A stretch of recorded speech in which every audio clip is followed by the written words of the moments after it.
समस्या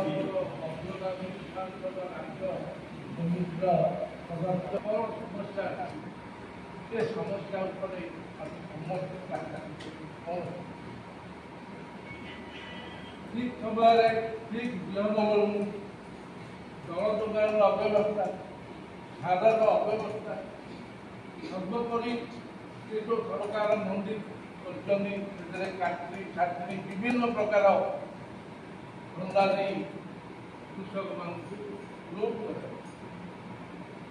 आउ गोटे कथा कौन जो खाद्य चाषी अच्छा जार जमी ना कि अन्य लोक जमी चाष कर भाग दे मंडी में धान बिक्री कर कहीं तार ना जमी पक्का ये सब प्रकार अव्यवस्था आउ जो फसल भी से उत्पादन कर मिनिमम सपोर्ट प्राइस एमएसपी निर्धारण कर खर्च कला के आदाय कला से मूल्य कौन आलोचना होती सरकार क्या निर्दिष्ट धान मंडी मानक लोक हईराण गाड़ी भर कम दर में कृषक मैंने कृषि उत्पादित ये सब प्राय अंतत समस्ते किंतु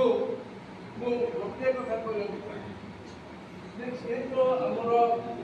ऑल इंडिया अग्रगामी किसान कहीं किए आर नेतृत्व किए जे विषय अंतत आमर जो अग्रगामी किसान सभा समस्त शब्द जानवा जो भारतर स्वाधीनता आंदोलन चलता नेताजी दृष्टि चारिटी जाति गोटे है मोनोपोली कैपिटलिस्ट एक छत्रवाद पुंजीपति द्वितीय है कैपिटलिस्ट पुंजीपति तृतीय है मिडिल क्लास चतुर्थ है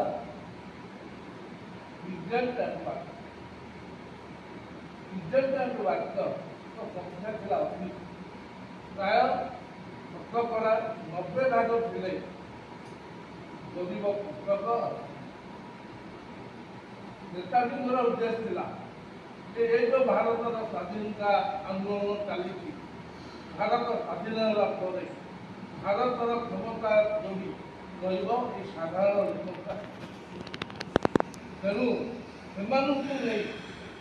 से आंदोलन करने विभिन्न कारण कांग्रेस पुंजीपति चक्रांतर क्षेत्र Aditya communist party national front बोलता से चक्रांतर हो नेताजी सुभाष देश छाड़े आजाद किंतु पूर्व से जो ऑल इंडिया फरवर्ड जड़े कृषकर श्रमिकर सी गोटे गोटे संगठन यही जो कृषकर मान संगठन करते तार ना से ऑल इंडिया अग्रगामी तार नेतृत्व भार से स्वामी सहजानंद सरस्वती जे बिहार लोक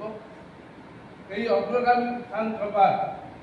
स्वामी सहजानंद सरस्वती नेतृत्व में परिचालित